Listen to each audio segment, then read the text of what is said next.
नमस्कार, आप देख रहे हैं 4 PM और मैं हूं आपके साथ निधि तिवारी। पूरे देश को पता है कि केंद्र की मोदी सरकार अल्पमत में है और अपने दो सहयोगियों के सहारे देश की सत्ता में काबिज है। बावजूद इसके मोदी जी अपनी हरकतों से बाज नहीं आ रहे हैं और बिना किसी विचार विमर्श के एक के बाद एक बिल लाए जा रहे हैं और अब उनकी उम्र 74 साल की हो गई है और उन्हीं के फरमान के मुताबिक बीजेपी में सभी नेता 75 साल की उम्र में रिटायर हो जाएंगे।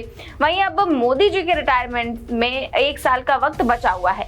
ऐसे में अपनी जिद के चलते कई कानूनों को वो देश में लागू करना चाह रहे हैं। इसी में उनके द्वारा लाया गया और काफी चर्चा में रहा वक्फ बिल था, जिसका पूरे देश में जमकर विरोध हुआ और अभी भी हो रहा है। विपक्ष के साथ साथ सहयोगी भी इस बिल का विरोध कर रहे हैं। इस बीच मोदी सरकार के सहयोगी और आंध्र प्रदेश के मुख्यमंत्री ने मोदी जी की मानसिकता के तर मुसलमानों को लेकर बड़ा फरमान जारी करते हुए उनके लिए बड़ी योजना तैयार की है, जो मोदी जी के लिए किसी भी तमाचे से कम नहीं है। बता दें कि देश में जारी वक्फ बिल विवाद के बीच मोदी के सहयोगी चंद्रबाबू नायडू का कदम मोदी जी के लिए किसी भी आघात से कम नहीं होगा, क्योंकि आंध्र प्रदेश के सीएम चंद्रबाबू नायडू ने अल्पसंख्यकों के लिए बड़ा कदम उठाया है।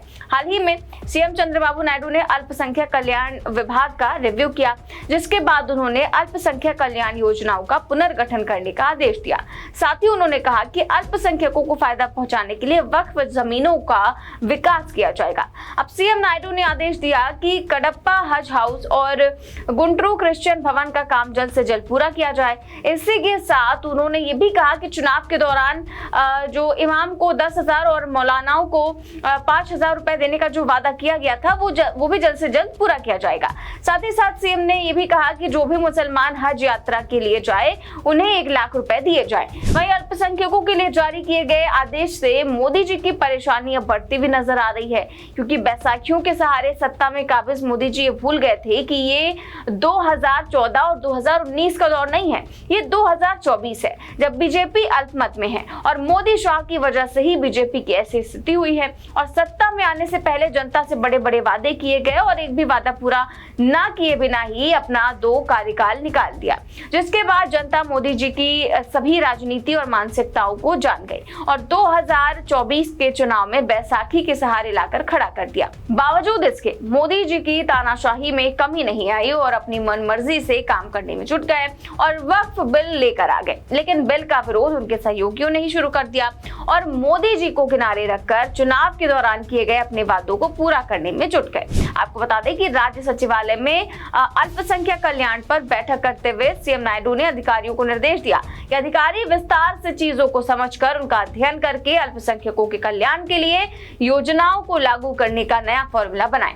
सीएम नायडू ने अधिकारियों से भी कहा कि प्रधानमंत्री जन विकास योजना के तहत जितने भी काम लंबित है, जिनके लिए 447 करोड़ रुपए पहले ही दिए जा चुके हैं, उसे तेजी से पूरा किया जाना चाहिए। साथ ही नायडू ने यह भी कहा कि शादी खाना और जो भी चीजें पिछले टीडीपी शासन के दौरान बनाई गई थी उन्हें भी पूरा किया जाए। इसके साथ ही अधिकारियों ने सीएम को यह भी बताया कि कडप्पा में हज हाउस का जो काम चल रहा है, जिसके लिए 24 करोड़ रुपए की राशि स्वीकृत की गई है, उसका काम 80% पूरा हो चुका है।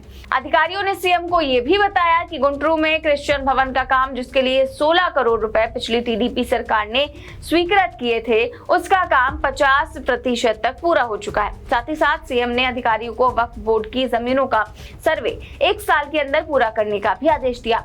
आपको बता दें कि अल्पसंख्यकों से चुनाव के दौरान किए गए सभी वादे नायडू के द्वारा पूरे किए जा रहे हैं।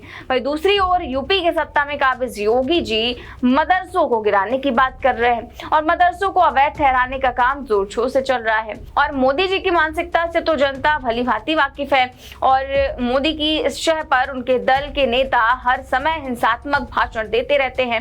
इस बीच मोदी जी की प्रेरणा से प्रेरित बीजेपी के वरिष्ठ नेता नारायण राणे के बेटे नीतीश राणे ने मुसलमानों को लेकर विवादित बयान दिया था और भारतीय जनता पार्टी के विधायक नीतीश राणे ने कहा था कि महंत रामगिरी महाराज के बारे में कोई कुछ बोलेगा तो मस्जिद में घुसकर चुन चुन कर मारेंगे। नीतीश राणे ने अपने भाषण में यह भी कहा था कि जो भाषा तुम्हें आती है उसी भाषा में धमकी देकर जा रहा हूं।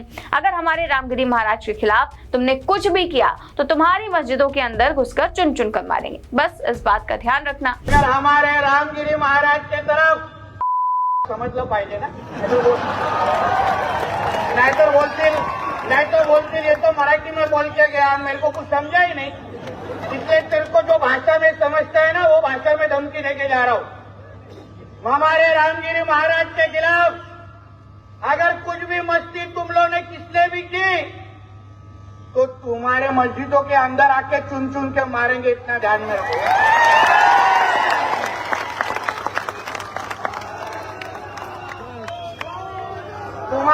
तुमको तुम्हारी कौम की अगर तुम्हारी कौम की अगर चिंता होगी तो हमारे रामगिरी महाराज के खिलाफ कुछ भी बोलने का नहीं, वरना वो जबान हम लोग सही पे रखेंगे नहीं, ये तुम लोग याद रखना। उनके इस बयान को लेकर जो विपक्ष की तरफ से एक्शन की मांग की जा रही है, लेकिन इस बयान पर मोदी सहित बीजेपी के बड़े नेता कुछ भी बोलने से बचते नजर आ रहे हैं, जिसको लेकर असदुद्दीन ओवैसी की पार्टी AIMIM ने सोमवार को जो है शक्ति प्रदर्शन करते हुए राष्ट्रीय ध्वज के साथ संविधान रैली निकाली और साथ ही साथ जो छत्रपति संभाजी नगर के पूर्व सांसद हैं इम्तियाज जलील और वारिस पठान जैसे नेताओं की अगुवाई में ये यात्रा निकाली गई थी। इस रैली में लोगों की काफी भीड़ जुटी, जिस वजह से मुंबई के कड़े इलाकों में जाम भी देखने को मिला। इम्तियाज अली ने कहा था कि वो मुंबई जाकर महायुति और सीनियर पुलिस अधिकारियों को संविधान की प्रतियां भेंट करेंगे। AIMIM के चलो मुंबई अभियान में पूरे महाराष्ट्र से पार्टी के नेता और समर्थक मुंबई पहुंचे थे। बता दें कि AIMIM नेता इम्तियाज जलील ने महाराष्ट्र के मुख्यमंत्री एकनाथ शिंदे के अल्पसंख्यकों के खिलाफ विवादित बयानबाजी करने वाले पूर्व केंद्रीय मंत्री नारायण राणे के बेटे और बीजेपी नेता नीतीश राणे के खिलाफ कार्रवाई की मांग की। इसके अलावा हिंदू संत रामगिरी महाराज के खिलाफ भी कार्रवाई की मांग की गई। वहीं इस रैली पर अब बीजेपी विधायक नीतीश राणे ने तंज कसा है और उन्होंने तस्वीर शेयर करते हुए भीड़ की तुलना पोहे से की है। नीतीश राणे ने कहा कि इतने पोहे तो हम नाश्ते में रोज खाते हैं। वहीं इस प्रकार की बयानबाजी से साफ जाहिर होता है कि बीजेपी और मोदी जी की मानसिकता अल्पसंख्यकों के प्रति कैसी है, ये किसी से छुपा नहीं है। वहीं अब चंद्रबाबू नायडू के फैसले से भी मोदी जी क्या सीख लेते हैं, ये तो आने वाला वक्त ही तय करेगा। फिलहाल इस खबर में बस इतना ही। देश और दुनिया की तमाम बड़ी खबरें जानने के लिए देखते रहिए 4PM न्यूज़ नेटवर्क। चैनल को सब्सक्राइब भी करें और ज्वाइन भी। नमस्कार।